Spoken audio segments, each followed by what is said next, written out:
Haleluya. Ndabaramukije ndabipfuriza amahoro y'Imana. Uyu munsi tugiye kuganira n'urwaruka. Ewe musore nawe mwigeme aho uri hose wongere gutega amatwi kugira ngo dusangire amajambo y'Imana. Reka dusenge Imana kubw'aya majambo. Mana yacu yo mwijuru turagushima, turaguhimbaza, urakoze uwera uri mwijuru. Izina ryawe rihabwe icubahiro. Dusengeye Mwami uyu mwanya tugiye gufata kugira ngo tuganire n'urwaruka. Ewe uhoraho uhezagire uwari we wese, maze data iri jambo rigira ikimazi kuri umwe wese, ni mu izina rya Yesu Kristo umwami wacu, amen. Bene data shengero ry'Imana, uyu munsi turi buganire n'urwaruka. Rwaruka ni ukuvuga umuntu abakiri umuyabaga canke ageze mu bigero kugeza kuri rya myaka 45. Wewe ugeze kubaka canke utarubaka, aho uri hose woshaka kuntega amatwi kugira ngo dufashanye muri aya majambo Imana impaye kugira ngo tuyaganireko. Tubanze turabe ijambo ry'Imana rivuga mu gitabo cy'umusiguzi igihimba ca 11 ku murongo w'9 haravuga ngo, ewe wa musore nezererwa ubusore bwawe, kandi umutima wawe ukunezereze mu minsi y'ubusore bwawe, kandi ugendere mu nzira z'umutima wawe no mu kuraba kwa maso yawe. Ariko wamubizi yuko Imana izogushira mu rubanza rw'ivyo byose, nuko kura amaganya mu mutima wawe, kandi ushira ikibi kure y'umubiri wawe, kuko ubuto n'ubusore ari ubusa.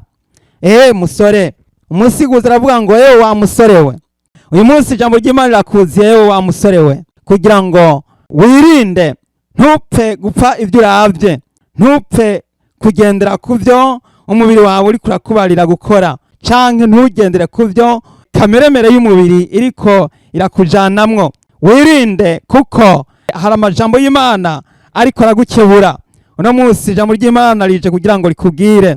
Reka tubandanye dusome mbere yuko tubandanya igihimba ca 12 gitabo cy'umusiguzi ahanyene ku murongo wa mbere haravuga ngo, kandi wame wibuka umuremyi wawe mu minsi y'ubusore bwawe, iminsi mibi itaraza, igihe kitarashika, aho uzovuga uti nta kikinezereza. Mwene data musore, wame wibuka uyu munsi, wibuke aho uri hose mu minsi y'ubusore bwawe. Ni ukuvuga ngo ukorere umwami wawe, kandi urinde umubiri wawe, urinde umutima wawe, iminsi mibi itaraza, igihe kitarashika. Imana ihabwe icubahiro. Imana idufashe cyane. Ku murongo wa 13 niho havuga ngo, byose byarumviswe, indunduro yavyo niyi, wubaha Imana, witondera ivyagezwe nayo, kuko ivyo ari byo bibereye rwose umuntu wese. Kuko Imana izoshira igikorwa cyose mu rubanza, mbona ikintu cyose gihishijwe ari kibi ari ciza. Mwene data, byose byarumviswe, mwigeme musore, byose byarumviswe, kandi ngo buri kintu cyose kizoshigwa mu rubanza ari kibi ari ciza. Rero mu byukora byose, mu ngendo zawe zose, mu bukumi bwawe no mu busore bwawe, eka ibyo uko witwara nuko wigenza hagati mu bagenzi, hagati mu nshuti no mu babanyi, ndagira ngo ubwire ngo wamubizi ko ico uraba n'ico uvuga n'ico wiyumvira no mu byukora byose, buri kintu cyose gishigwa ku munzani kandi kikandikwa. Rero wamubizi ko byose hari umunsi bizoshika Imana igaca urubanza. Rero nico gituma ngo wame wibuka. Uno munsi nagira ngo ngaruke ku majambo y'urwaruka. Urwaruka turaganira ku bintu bishika 4. Turaganira ku cyo bita kuresha canke fiance, twongere tuganire ku bijanye n'ubukwe canke ivy'abandi, hariho abandi babikora guhishwa bakavyita gucikiza. Twongere tuganire ica 3 kivuga ngo kwirinda, ari byo bita imigenderanire. Ica 4 turi buganire ku bijanye n'ibiyago bibi. Imana idufashe cyane. Aya niyo majambo Imana yakuzaniye musore nawe mwigeme, kugira ngo dufatanye nimba by'ukuri wipfuza kuja mu ijuru, wirinde cyane kuko iyo ari imitego kandi ni ingazi umusore ategerezwa gucamwo, ni intambwe umwigeme ategerezwa gucamwo mu busore bwiwe, mu bukumi bwiwe ategerezwa guca muri ivyo. Rero kubw'ivyo rero hari ico bita fiance canke kuresha. Reka mvugane n'abageze mu bigero. Yewe musore, nimba uri mu ishuri, nimba uri muri secondaire, nimba uri kuri universite, nimba uri muri college canke andi mashuri y'imyuga, canke ukaba uri muhira, canke ukaba wikorera utwawe, ndagira ngo nganire nawe. Kandi musore nawe mwigeme, nimba uri muri korale, ukaba uri mu baririmbyi aho uri hose, maze ukaba uri muri groupe y'abasenzi canke y'abaririmbyi canke y'abakizwa, ukaba warakijijwe, ukaba uri umusenzi, ukaba uzi Imana, untega amatwi kuko hariho urugamba ruri imbere yawe utegerezwa kwamugavye kugira ngo uruneshe, kandi urwo rugamba uruneshesha amasengesho. Yesu Kristo yaravuze ngo mwame musenga kandi musenga ibihe byose, kuko wa mwansi agenda yivuga nk'intambwe ashaka kuyorotsa. Ayo n'amajambo Petero yatubariye, Petero intumwa. Nuko rero twavuze kuco turi buhereko kijanye na fiance, arico bita kuresha. Mwene data umva, tega amatwi. Benshi usanga bahendegwa mu byo bita kuresha canke ukora fiance, ugasanga umusore ari ngaho. Ndibuka nkiri umusore, narindi nko mu myaka 17 18, ico gihe nari nkiri umusore, maze umusore mugenzanje yari umukozi w'Imana kandi w'umusenzi kandi akomeye kandi bose bubaha, maze arambwira ati mbesha weho ko mbona utariko uragendana n'inkumi, bimeze bite? Arambwira ati aho uzoshikira mu bigero bizokugora, kubera yuko udafise umufiance wo mukundana ngo utangure kwimenyereza. Ico kintu caransitaje cane kuko nari umuntu abipinga, sinashaka ivyo kubigenderamwo.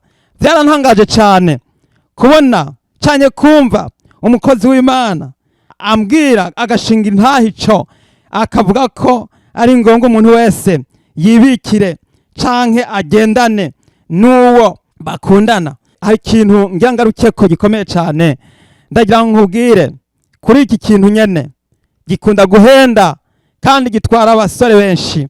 Ugasanga umusore agiye gukundana n'umukobwa kandi batiteguye kuzotwarana. Ico ni cambere. Ikindi ca kabiri, ugasanga ngo bagira babanze kuba barategekanya ngo ivy'urukundo, ngo babanze ngo kuronka umugenzi. Ndagira ngo nkubwire ngo benshi mu basore bagenda bagira abagenzi b'abakobwa. Benshi abakobwa bagenda bagira abagenzi b'abahungu b'imisore, ngo maze ugasanga bikaba nkaho umengana umugenzo, kandi uwo mugenzo ugasanga barawuzanye no mw'ishengero. Mbere benshi mu bakristo, benshi mu basenzi no mu baririmbyi no mu bakizwa, mu kurwaruka, mu mashengero atandukanye. Ivyo ndabizi cane kuko nabaye umurongozi wabo ibihe byinshi kuva nkiri muto kugeza ngeze mu myaka ikuze. Ni kuvuga ivy'urwaruka. Rero ndagira ngo ngaruke guhanura urwaruka, mbabwire nti ico bita kuresha. Benshi baratsindwa, barahendegwaho, maze ugasanga Yesu naho yoza ntabwo ashobora kukujana mu ijuru, kuko ukiri muri umaze kwisuka mu mutego wo gukunda umukobwa canke umukobwa cyemera gukundwa n'umuhungu. Hari nabo usanga bagenda mu byo gukundana kandi atana inzu bafise, kandi atana amahera bafise yo kuresha, kandi atana amahera, atana umugambi w'ubukwe bafise, ngo nuko ngo bagomba ngo kubikora ngo kugira ngo babe barakundana.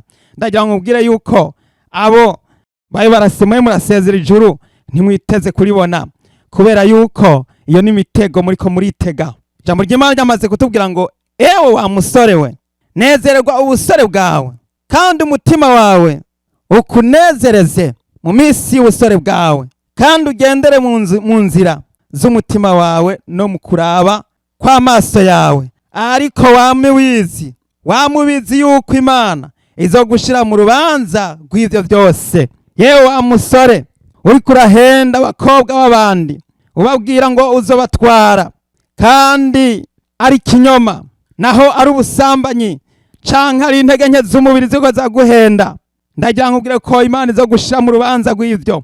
Ewe wa mwigemewe uriko urahendwa, ugahendwa n'umusore ngo nuko umubonanye agapantaro keza, ngo nuko umubonanye akagodo ku mupfuko, agenda ajegeza n'imfunguzo canke yashize impapuro hariya mu mipfuko ngo n'amafaranga. Abandi bakagenda bajegeza imfunguruzo ngo bafise amabasikeri, ngo bafise imiduga, ngo bafise amapikipiki. Hariho n'abana berekana yuko bafise amakioske badandaza, ariko ndagira nkubwire yuko iyo ari imitego uriko urahomba ijuru. Ndagira ngo ukebure, vayo, hindukira, garuka, reka kuzimira yewe mwigeme, reka kuzimizwa yewe musore, reka kuzimira, garuka. Benshi bahazimiriye ni benshi, benshi bahomvye ijuru, bahombejwe n'ubusore ni benshi. Imisore irarushe, n'inkumi ziraremerewe, baremerejwe n'ubusore, abandi baremerejwe n'ubukumi. Benshi bariko barazimagirika batazi iyo baja. Mwene data, iyi ni mburi gushitseko, reka guhendwa. Nababwiye umuntu yigeze kumpenda ashaka ko nzimirira muri ubwo buzimire, ariko naramuhakaniye. Yari umukozi w'Imana, yari umusore, kandi bose baramwemera, ariko namubwiye nti kirazira, ntibishoboka. Igihe nicagera, nihagira yuko mbona yuko amahera ndayafise, nkabona ko inzu nayubatse, nkabona ko mfise byangombwa bikwiriye, nzoheza ngende kugira ico mbaza, nzobanza meze nsenga Imana inyereke uw'Imana yatoranije hageze. Ariko bya bindi byo ngo mubanze mukundane imyaka umwaka, mubanze mukundane imyaka 2, mubanze mukundane imyaka 3, abari mu mashuri ngo banze bakundane. Mwene data, iri jambo riragushitseko. Nimba hari abo wahenze, wihane, ucumvira ijambo ry'Imana, pfukama wihane, pfukama wihane. Ewe musore, tangura kuva inyuma y'izo nkumi wahenze. Shetani yaraguhenze, yaragusutse. Inkumi zirakwirukanga inyuma kuko bakubona wambaye neza, kuko bakubona uri mwiza, bakubona wagira ngo uri umutunzi. Tangura kwihana, reka kubesha Imana ubumera, reka guhenda abantu, reka guhenda abana b'Imana. Pfukama wihane, uje ku musaraba, munsi y'umusaraba maze uce bugufi, maze wongere gusaba Imana imbabazi. Warahenzwe, warazimiye, hindukira. Iri ni ijambo ry'Imana rikujeko. Umusiguzi yatubwiye ngo kandi wame wibuka umuremyi wawe mu minsi y'ubusore bwawe, iminsi mibi itaraza, igihe kitarashika. Mwene data, nagira nkubwira ngo wame wibuka umuremyi wawe. Korera Yesu igihe kikiriho, korera Umwami wawe ugifise inguvu. Tangura gusengera abasore bagenzi bawe umwanya ukiwufise.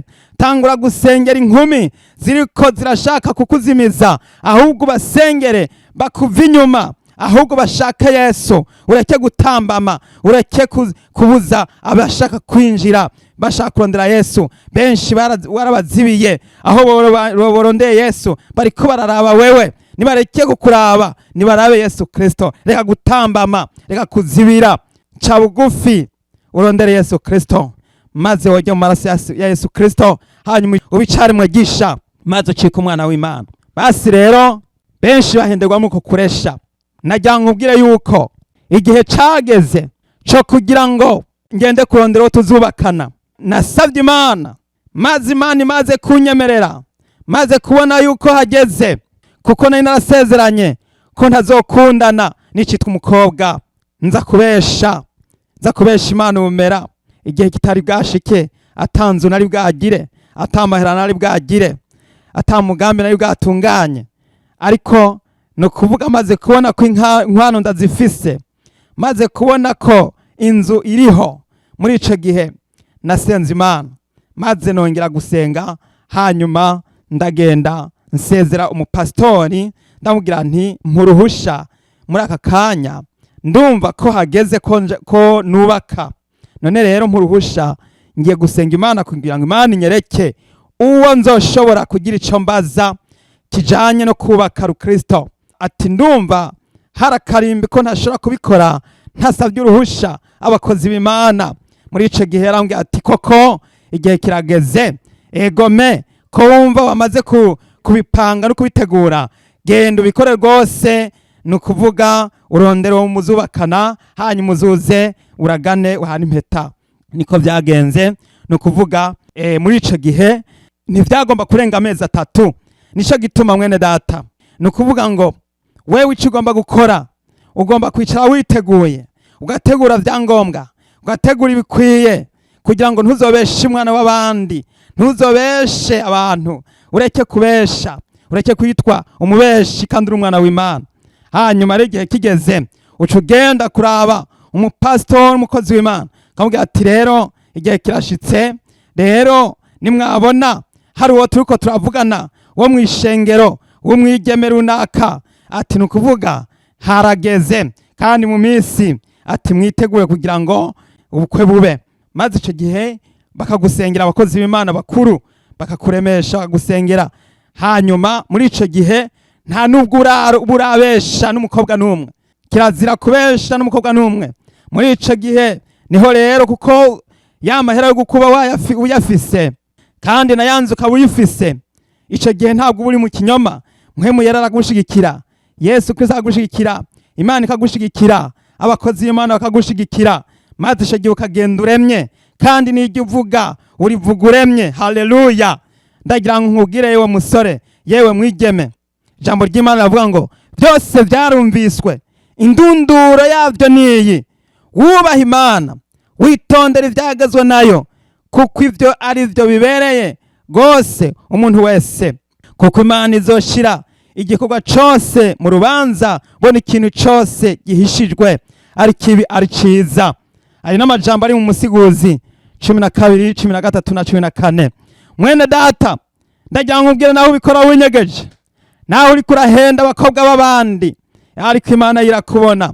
Kandi uri kurazimiza ishengero, uri kurahenda uri kurahenda ishengero, kandi uri kurazibira, uri kurabuza imigisha y'Imana. Hari abandi usanga bagenda bagahitamwo gucikiza. Reka tuje kuri iki kimwe kivuga ubukwe canke gucikiza. Hari abandi ndetse hari n'ayandi mashengero ashigikira ibyo bita gucikiza canke gushika umuhindo. Ugasanga bwa bubeshi na bwa bucakura na bwa bugizi bwa nabi bw'imisore n'inkumi, bakagenda bakabeshana. Usanga bagenda bagasambanira hariya, bakamara imyaka n'iyindi arabasambanyi, baramaze kuba abagabo n'abagore mu mpisho. Hanyuma rero bakaza bagaca baza bagacikirana, bamaze gusanga inda yoba y'abanyagwege, canke bakava basanga inda boza bakwama bazikoroye, bakama bakoroye inda, umukobwa akama yakoroye inda, canke inda gahava ibanyagwege abantu bakayibona. Muri ico gihe rero ugaca usanga nguriya ngabo baracikiranije. Ndagira nkubwire yuko nubwo muba mwabikoze mukabikora mufise intumbero ngo tuzoca tugenda mu ishengero twihane, ndagira nkubwire yuko muriko muri kwegera umuvumo, muriko muri kwegera umuvumo. Kandi iyo benshi bacikiranye baca bagenda bakamara y'amezi 3, ngo bizeye ko inyuma y'amezi 3 bazoheza bagaca babakura mu gihano. Nimba yari umuririmbyi agasubira kuririmba. Abandi naho ngo kuko yageze aho yibaruka yavyaye umwana, no kuvuga ngo birakwiye, bagaca bakura mu gihano, bagaca basubiza mu bikorwa.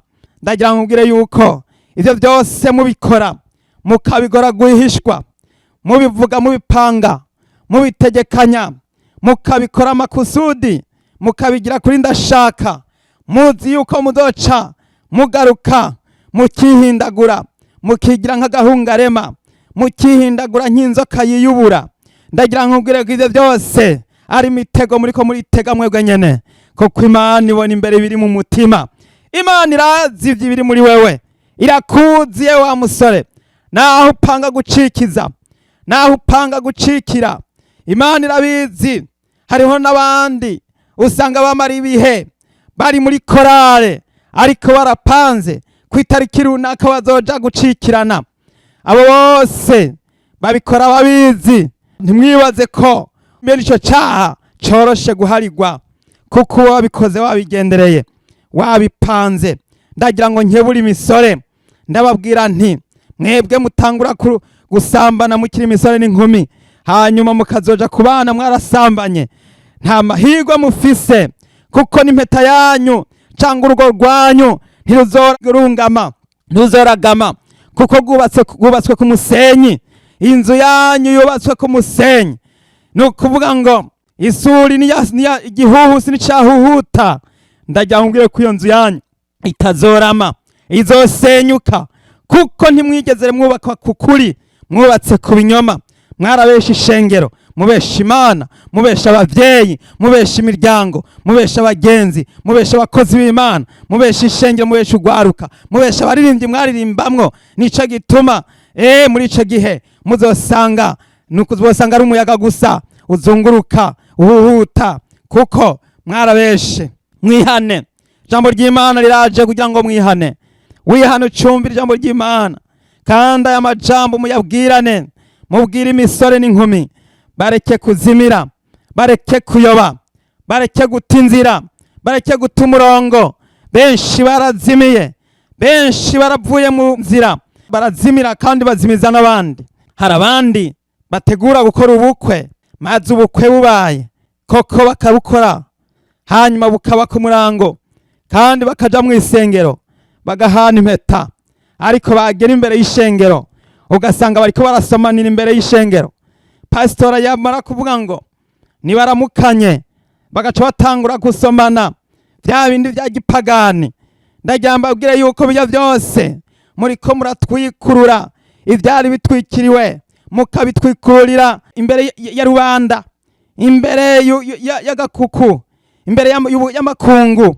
Hari abandi baca bagenda bakabishira kuri Facebook, abandi bakabishira kuri YouTube, abandi bakabishira kuri WhatsApp, berekana ingene byari bikomeye. Amafoto barafotoye.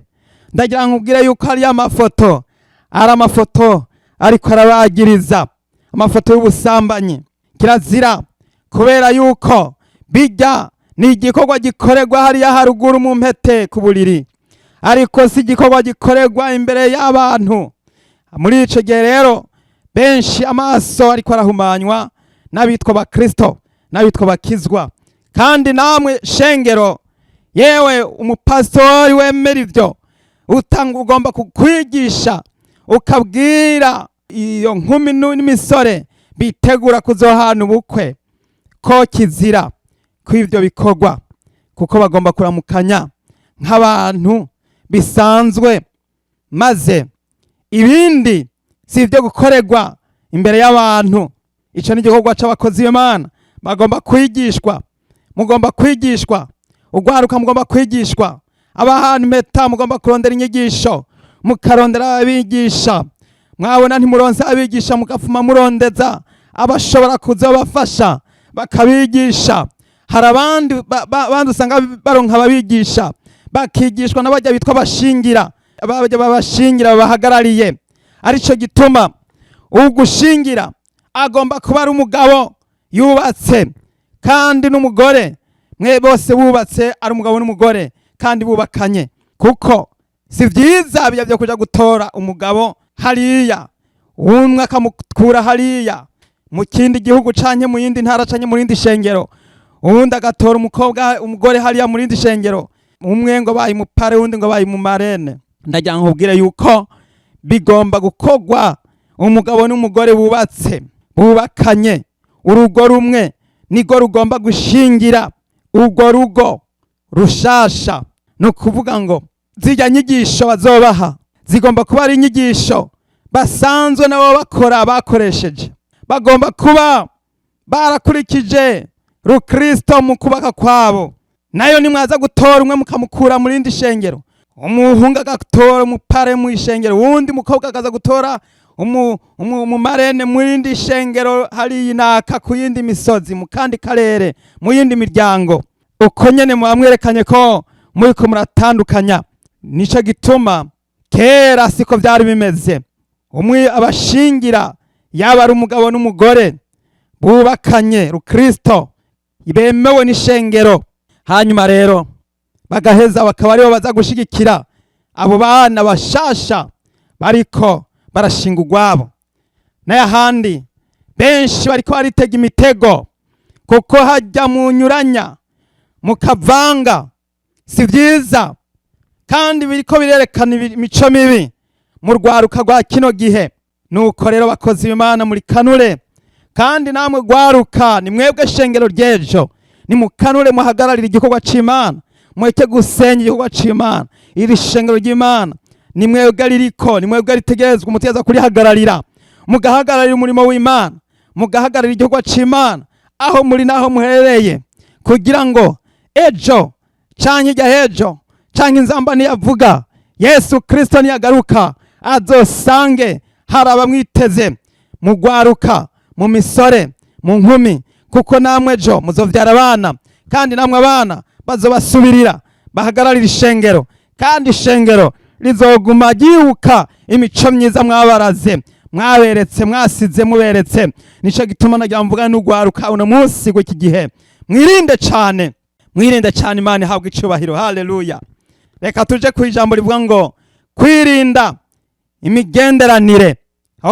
Tega amatwi wumve, rwaruka musore nawe nkumi, hariho benshi bamaze kuzimirira mu migenderanire, byabananiye kwirinda, kubera yuko usanga benshi batangura gukora za fiansaye canke bagakora ibyo bita kugenderanira. Ugasanga umuhungu arahagurutse muhira ari umwe, aragiye agiye kuramutsa umukobwa, amwakiriye hariya mu cumba haruguru ku gitanda, agasukaho pudre ku gitanda, agasasa neza, agashaka n'ubureta, akaba ariyo yakirira wa musore ngo nuko ngo nabakizwa, ngo barakundanye, ngo maze bagaca bakanasenga ari babiri mu rugo bagiye kugenderanira. Ndagira nkubwire yuko kwica ari kinyoma cambaye ubusa, kandi ndagira nkubwire yuko mwe muyera arababona, kandi ibyo muriko murakora muriko muritega imitego, kuko ivyo ari ubuzimire. Imigenderanire uno munsi, imigenderanire yarabujije abantu benshi kuja mu ijuru. Hari abandi bafata ingendo ngo barasohotse, ngo bagiye gufata amafoto, ngo barasohotse ngo bagiye kwerekana yuko bakundanye, ngo barasohotse ngo bagiye kuba barimenyerezanya, ngo barabe yuko bizoshoboka ko bamenyerana. Ivyo bita gusohoka. Ngo basohotse amusohokanye.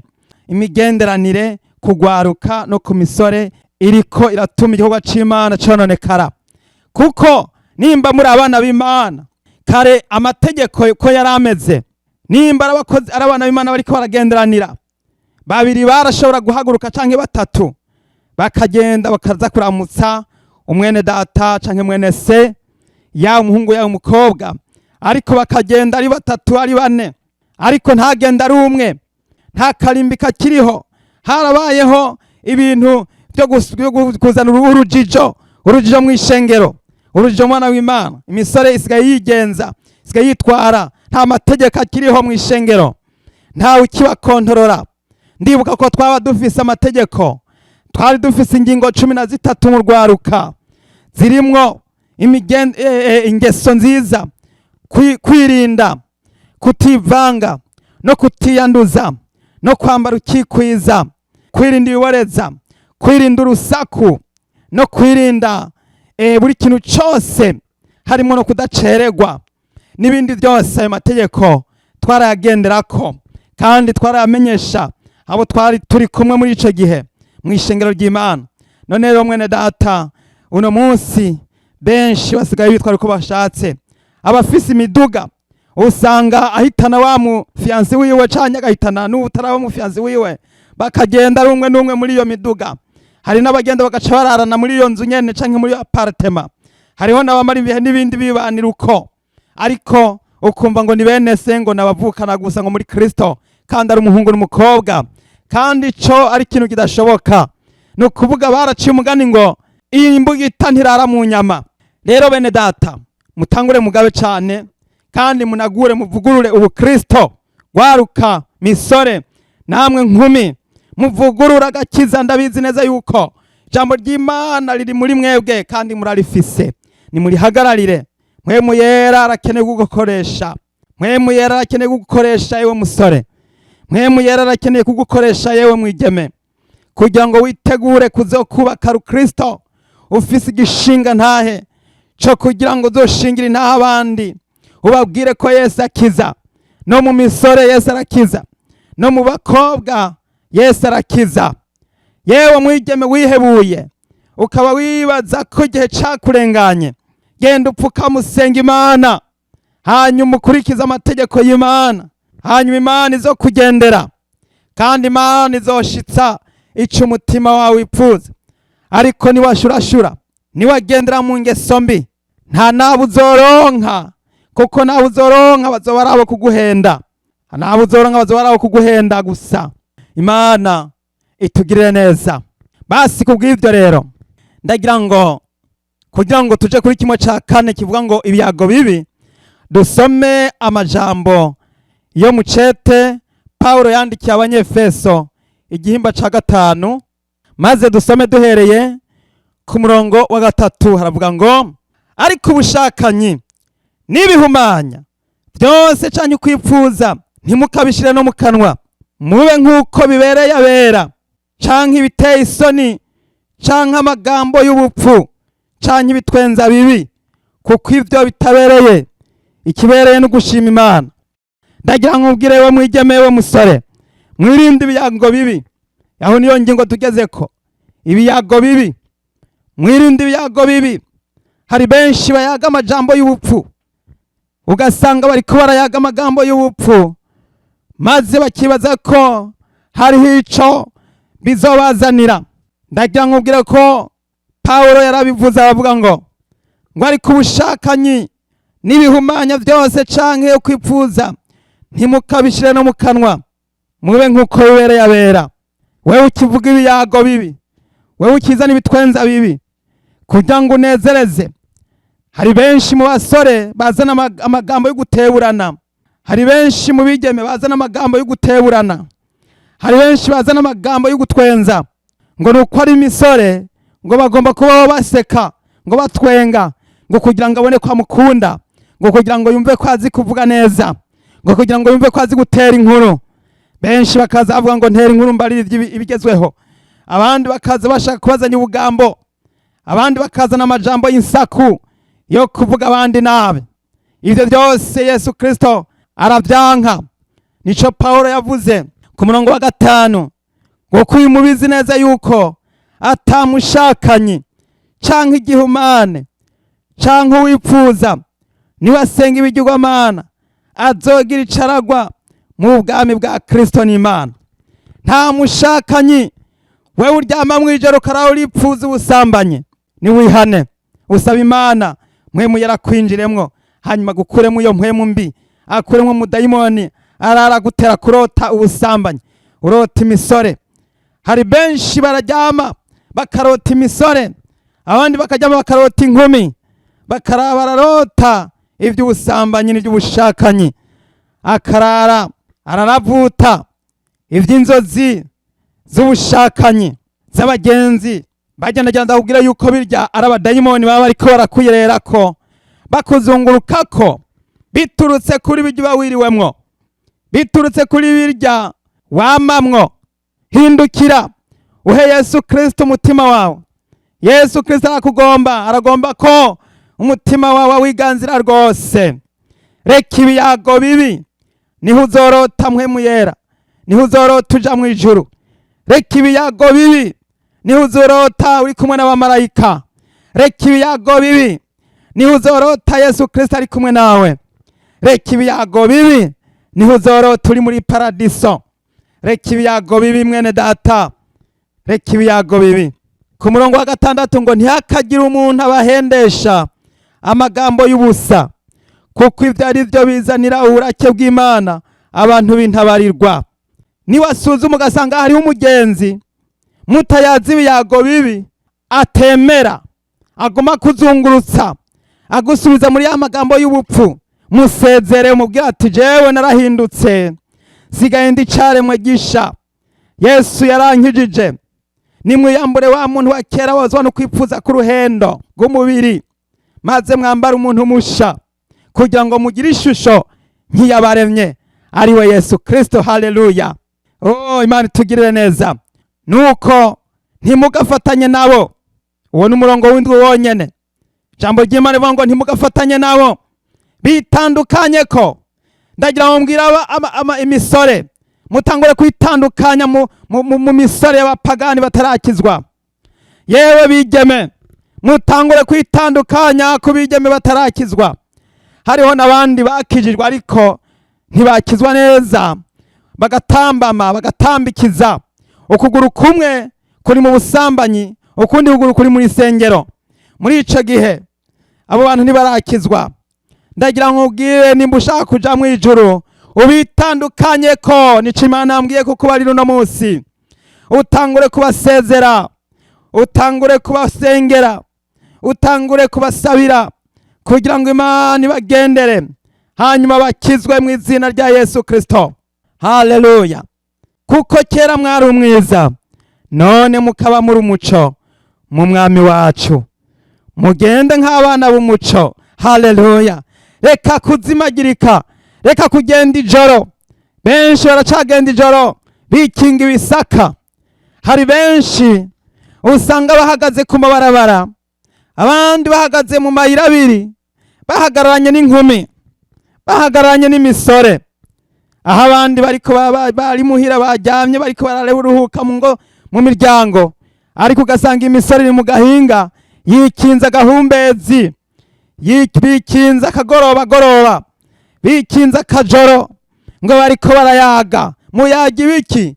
Ko mwahamagariwe gukorera Imana. Nta musore n'inkumi bayaga muri uwo mugoroba, kuko naho yoba ari ca gikorwa ciza cyo kwitegurira ivy'ubukwe, mugomba kugikora ku mugaragaro, kuko biba byasengewe. Ntibigomba gukorwa inyuma ya 6 nyuma y'umugoroba.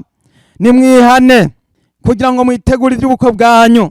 Hari ukundi kuntu bikorwa, ariko nibikorwa nk'imisore n'inkumi yikika mu kiza, bagateramira hariya mw'ijoro, ukabacako begamiranye ko zagangamiranye hariya mwibarabara.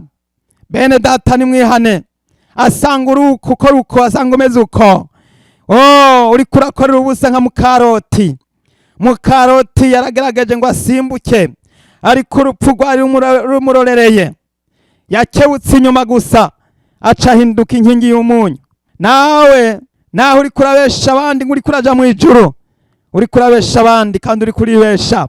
Hindukira wihane ute kamere y'umubiri, maze ugaruke kuri Yesu Kristo, kandi ni waca bugufi by'ukuri arakugirira ikigongwe. Kuko imbuto y'umuco ibonekera mu ngeso nziza zose no mu kugororoka no mu kuri. Mumenye neza ibihimbara Umwami wacu, kandi ntimugafatanye n'ibikorwa birumvye by'umwiza, ariko cane cane mu biserure. Aho ni ku murongo wa 12. Mwene data ureka kugenda ijoro, wa musore ureka kugenda ijoro. Ijoro ni ry'imborerwa, ijoro ni ry'imaraya, ijoro ni ry'abasambanyi. Wa mukobwa we nimba ushaka kwifata rupfasoni, nimba ushaka kuzoronka abakuresha kugira ngo ubakere Kristo, reka bagusuka, reka kugenda ijoro. Ahubwo ni wihangane, Yesu Kristo ari kumwe nawe kandi arakubona, kandi umusenga uciye bugufi. Kuko ibikorwa nabo mu mpisho biteye isoni no kubivuga, ariko byose iyo bishizwe ahabona bigaragazwa n'umuco, kuko ikigaragazwa cyose ari umuco. Haleluya! Niba uri mu muco uzotuma benshi baza kuri Yesu. Umuco wawe uzotuma uboneshereza n'abari mu mwiza. Hari imisore myinshi ikeneye kubona igishinga ntahe cawe yewe musore. Hari inkumi nyinshi zikeneye kubona igishinga ntahe yewe mwigeme. Hari benshi ukeneye kuroba kugira ngo bazane mu ishengero, kugira ngo bazane bakizwe, bihane, bakubonye kwa karorero. Kuko Yesu aragushaka nawe mwigeme. Yesu arashaka kugwaruka. Jambo ry'Imana twamaze kumva rivuga ngo, yewe wa musore we, bivuze ngo nawe wa nkumi we, nezererwa iminsi y'ubusore n'ubukubi bwawe, ariko umenye ko igihe kigiye kugera aho ibikorwa wakoze byose bizoshigwa imbere zawe, hanyuma utangure kubazwa buri kintu cyose uko wagiye ubikora. Ni igihe cyiza rero cyo kugira ngo wisuzume maze wihane. Ku murongo wa 14 aravuga ngo nicyo gituma bivugwa ngo ikangure wowe usinziriye, uzuke uve mu bapfuye, Kristo arakumurikira. Haleluya! Ikangure mwigeme musore, ikangure mukozi w'Imana. Benshi barahawe ingabire ari misore kandi bakaba bavuga ubutumwa. Ikangure vinyuma y'abakobwa, zivinyuma y'inkumi, zivinyuma y'imigenderanire y'ubuhumbu. Ikangure wowe usinziriye, uzuke uve mu bapfuye, Kristo arakumurikira. Ndagira nkubwira ikimenyetso kizogaragaza ko wikanguye. Niwarota ukabona uduga mu ijuru, niwarota ukabona uri mu ishengero uri kuraririmba n'amaboko hejuru, utamba uri mu ishengero muririmba haleluya, ico gihe uzaba waramaze kuzuka mu bapfuye, uzaba waramaze kuba muzima. Niwarota uri murashinga intahe, uri kuravuga ubutumwa muri bene data, ubabwira ko Yesu akiza, ico ni kimenyetso kizokwereka yuko uri kuraja mu ijuru, yuko wazutse mu bapfuye. Yewe mwigeme, niwarota uri kurasenga, ukarota uri kurahimbaza, ukarota uri kuratazira, ukarota nukuvuga uri kumwe n'Umwami Yesu Kristo, uzaba waratsinze intambara y'ubukumi. Ya misore ntizabikira inyuma yawe. Ninde mu bakobwa yemera gushinga intahe akabwira imisore ati jewe narakiriye Yesu, mvako Satani? Yesu Kristo abwira Shetani ati mvako. Nawe ndagira nkubwire ko ari kugomba gukoresha iyo mvugo, ukabwira imisore ikuvugiriza gahwa, ikwiruka inyuma, ubabwira uti mvako Satani. Ndagira nkubwire mu izina rya Yesu nta bubasha bashobora kugira ko. Haleluya! Ikangure wewe usinziriye, uzuke uve mu bapfuye, Kristo arakumurikira. Iri ni ijambo ry'Imana rikuziye, muri hanahane kandi mubwirane, kugira ngo uwuzi wese afise ibimugora, afise ibimugerageza, nukuvuga mufashanye. Imana yambwiye kubabwira ngo mufashanye. Imisore myinshi irarushe, abigeme benshi bararushe, bakeneye gufashwa, bakeneye kuremeshwa, bakeneye ijambo ry'Imana. Basi rero kubw'ivyo ni vyinshi dufise Imana itubwira kugira ngo tuburire ubwoko bw'Imana, kuko Yesu Kristo ari hafi kugaruka. Yesu ari hafi. Yewe wa musore, haguruka ukorera Imana, Yesu arakugomba. Nyaruka nyaruka, kuko umwanya n'uyu nyene nayo byo buca bucana yandi. Nimba witeguye uce bugufi, hanyuma uze dusenga Imana maze upfukama ahuri. Yesu arakugirira neza. Nimba warakoze icaha, nimba warashurashuye, nimba warahenzwe, nimba harabafashwe ku nguvu, nimba harabaviyoye abandi, nimba harabarenze amategeko y'Imana, nimba harabakigendera mu rukundo rw'isi ugahenda abandi ngo ni urukundo, ariko urwo rukundo si rwa rukundo rw'Imana, ni urukundo rw'abisi. Garuka, ngwino uce bugufi ufatanye nanje muri no sengesho. Haleluya! Dusenga Imana. Mana yacu yo mwijuru wera kandi ugorora kugira neza, mu izina rya Yesu Kristo turaciye bugufi imbere zawe Mana, twongeye gusenga kugira ngo iri jambo ryawe ryongere kugira ikibanza gihagije gikwiriye mu mitima y'abumvise iri jambo ryawe bose. Ndasengeye umwigeme, Mwami Yesu wongere kumugirira neza, maze umuhingure, umukize, umuhe kugaruka, umuhe kubicare mugisha mu izina rya Yesu Kristo. Ndasengeye uno musore yongere guhindukira, ave mu buhumbu, agaruke ku Mana yiwe, kandi Mwami witeguye kumugirira neza. Gendera urwaruka rwa kino gihe, benshi barazimiye, benshi barataye umurongo. Ndagusabye Mwami kugira ngo wongere ugarukira ishengero ryawe, wongere kutabara, rungi ku bushobozi bwawe. Turasabye nk'Mpwemu Yera kugira ngo ashikire benshi, ababurire, maze imburi bagereko, hanyuma bihane. Kuri aba bamaze guca bugufi Mwami ubaharira icaha cabo maze wandika amazina yabo mu gitabo cawe c'ubugingo. Haleluya. Yesu Kristo urakoze Mwami, nuko guhera uyu munsi bakubera icarimwe gisha, maze bahinduke bagira ingeso nsha nziza, kandi bave hasi bagukorere bashize umwete n'icira, maze Mwami tuzeteruranwe mu bicu tugusanganire. Ndakwinginze kugira ngo uduhe kuba amaso no kwicara twiteguye, kuko igihe kiri hafi. Uduharira ibicumuro n'ibigabitanyo byacu byose, maze izina ryawe rihabwe icubahiro, mu izina ry'uwatwitangiye Yesu Kristo umwami wacu. Amen. Muhejeje kurikirana ikiganiro Bamaso ntihagire ugutwara igisibo cawe, mwariko mushikirizwa na Mbonimpa Abeli. Ndayifurije amahoro y'Imana.